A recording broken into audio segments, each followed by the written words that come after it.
मेरा बाप आया, मेरा बाप आया।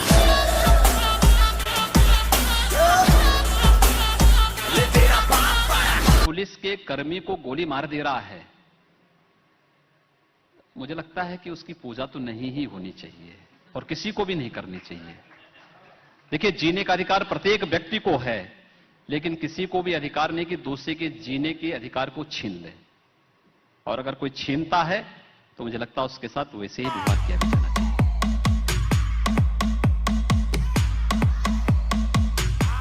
के लिए आश्वस्त करता हूं कि जिन भी लोगों ने इस घटना को अंजाम दिया है, कानून के दायरे में लाकर उन्हें कठोरतम सजा दिलाने का कार्य भी प्रदेश सरकार करेगी।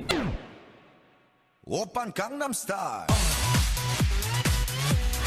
gangnam style, यदि गोली चलाएं और हम पुलिस वाले से कहें कि भाई तुम अपने हाथ बांधे रहो, नहीं, मैंने ये नहीं और कहा। जब गोली चल जाए तो उसके बाद जो है तब जाके तुम गोली चलाना, नहीं, मैंने ये नहीं तो कहा। कौन सी बात हुई?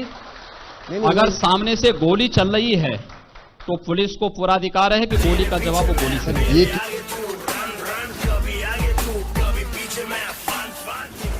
सामने कोई मानव होगा तो उस मानव को आप ये मान सकते हैं कि आपने एक थप्पड़ मारा, आप दूसरा थप्पड़ भी सहन कर सकते हैं।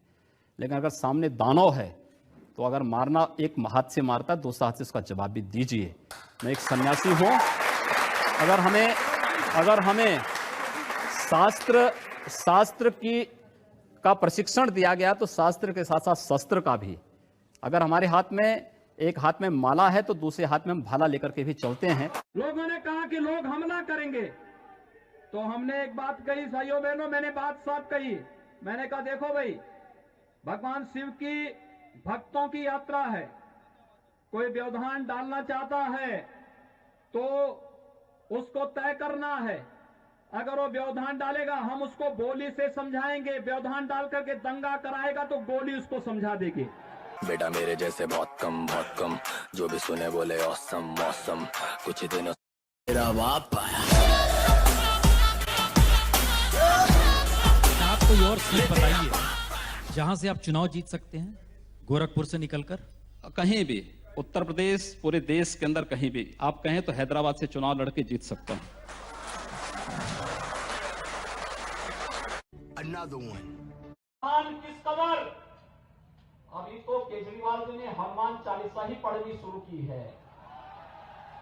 भाइयों बहनों, आप देखना आगे आगे होता क्या है। ओबीसी भी एक दिन हनुमान चालीसा का पाठ करता हुआ आपको दिखाई देगा। Open gangnam style. Shahrukh Khan को इस बात को याद रखना चाहिए कि अगर इस देश का बहुसंख्यक समाज उनकी फिल्मों का बहिष्कार कर देगा तो एक आम मुसलमान की तरह उनको भी सड़कों पर भटकना पड़ेगा। मुद्दों पर, तथ्यों पर बात होनी चाहिए। भारत की अंतर्राष्ट्रीय छवि को खराब करने की जो अंतर्राष्ट्रीय साजिशें हो रही हैं, उस साजिश से सबको बचना चाहिए।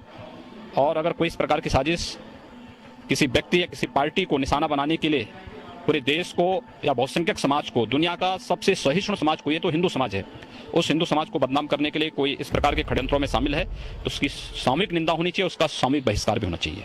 पाक आतंकी मुंबई ब्लास्ट का मुख्य आरोपी है हाफिज सईद ने जो है कहा है कि अगर ऐसे लोग शाहरुख खान हो या फिर जो साहित्यकार हैं वो लोग अगर असुरक्षित महसूस कर रहे हैं भारत में तो वो पाकिस्तान आ सकते हैं। निमंत्रण दो। बखूबी जाएं लोग, हम भी इसका स्वागत करेंगे कि ये लोग जाएं।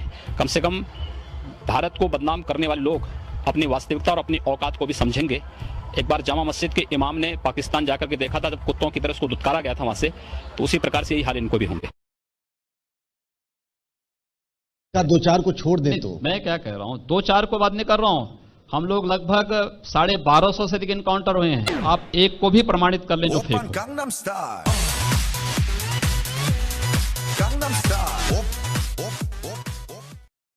मेरा बाप आया।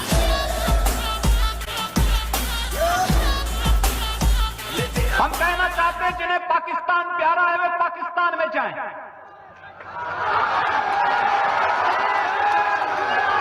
जिन्हें पाकिस्तान अच्छा लगता है वो पाकिस्तान चले जाएं। हम उसको रोकेंगे नहीं। अगर वो चाहेगा तो उसको जाने का किराया भी मुहैया करा देंगे। हम पूरी व्यवस्था कर देंगे।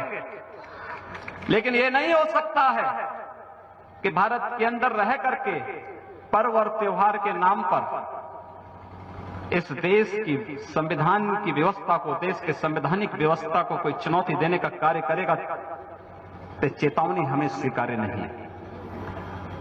हम उसका जवाब उसी भाषा में, और उसका जवाब जिस भाषा में वो जानेगा, जिस भाषा में वह उस सीखना चाहता हो, जिस भाषा में वह अच्छी तरह समझ सकता हो, उस भाषा में उस जवाब को हम देना जानते हैं। और अगर प्रशासन ही चाहता है तो फिर तैयारी कर ले। ये हमारे लिए बहुत कठिन नहीं, इस प्रकार के तत्वों पर नकेल कसना। एक झटके में सब काम हो जाएगा।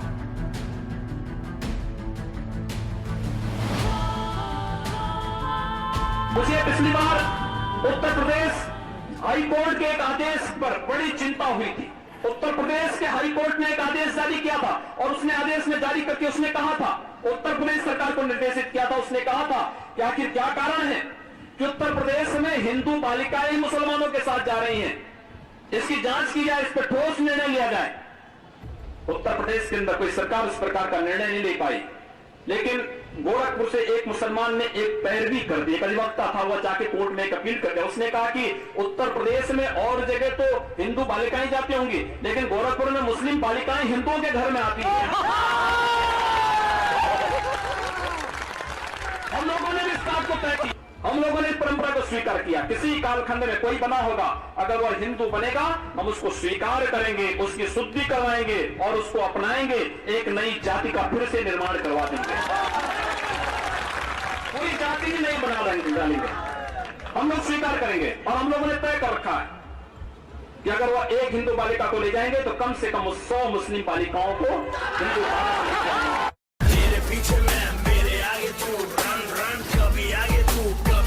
है कि प्रदेश के अंदर पुलिस की वर्दी का इकबाल बोलना चाहिए, देखना चाहिए। भारत की धरती पर और खासतौर पर उत्तर प्रदेश की धरती पर मैं इस बात को कहूंगा, धरना प्रदर्शन के नाम पर कश्मीर में जो नारे कभी आजादी के लगते थे, अगर इस प्रकार के नारे लगाने का कार्य करोगे ये देशद्रोह की श्रेणी में आएगा और फिर इसमें भी कठोरतम कार्रवाई करने की कार्रवाई सरकार करेगी। ये स्वीकार्य नहीं हो सकता।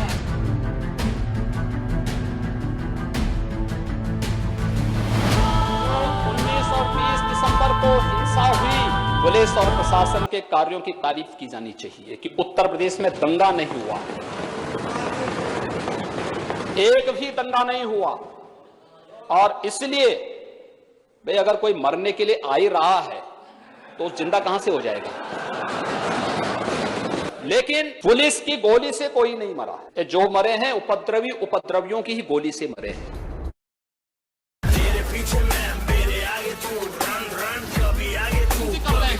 किस संविधान की बात कर रहे हैं? ये समाजवाद है। स्वयं राष्ट्रीय अध्यक्ष हैं, इनके 2 भाई महासचिव हैं, इनका पुत्र प्रदेश अध्यक्ष है। कौन से समाजवाद की बात करते हैं? परिवारवाद की बात करते हैं। बेवकूफ बना रहे देश को, ये केवल देश को बेवकूफ बनाने का कार्य कर रहे हैं।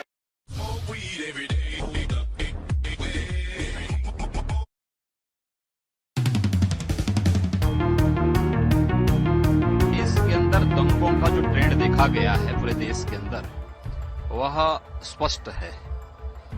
10% से 20% के बीच में जहां मुस्लिम आबादी है वहां पर सांप्रदायिक झड़पें ज्यादा हैं।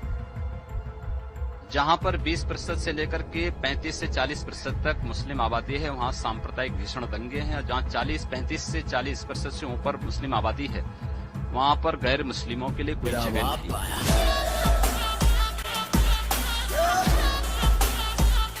अयोध्या में भगवान राम के मंदिर के निर्माण का मार्ग प्रशस्त करना है। हम सबको इस भाव के साथ एक बार पुनः पढ़ना होगा। क्यों नहीं, कौन ताकत है जो आपको रोक सकता है मंदिर बनाने से? जब ढांचा ढाने से नहीं कोई रोक पाया तो मंदिर बनाने से कौन रोक पाया? अब तो निर्माण होना है। तो कहना ये लोकतंत्र की ताकत है, ये न्यायपालिका की ताकत है। इतना बड़ा फैसला 500 वर्षों तक जिस मामले को लटकाया गया भारत के लोकतंत्र की ताकत और भारत के न्यायपालिका की ताकत ने दुनिया को एहसास करा दिया है कि भारत की न्यायपालिका और भारत का लोकतंत्र क्या है। तिनका भी नहीं हिला। जो लोग बोलते थे कि ये हो जाएगा, कुछ नहीं हुआ। सबने कहा कि जय श्री राम।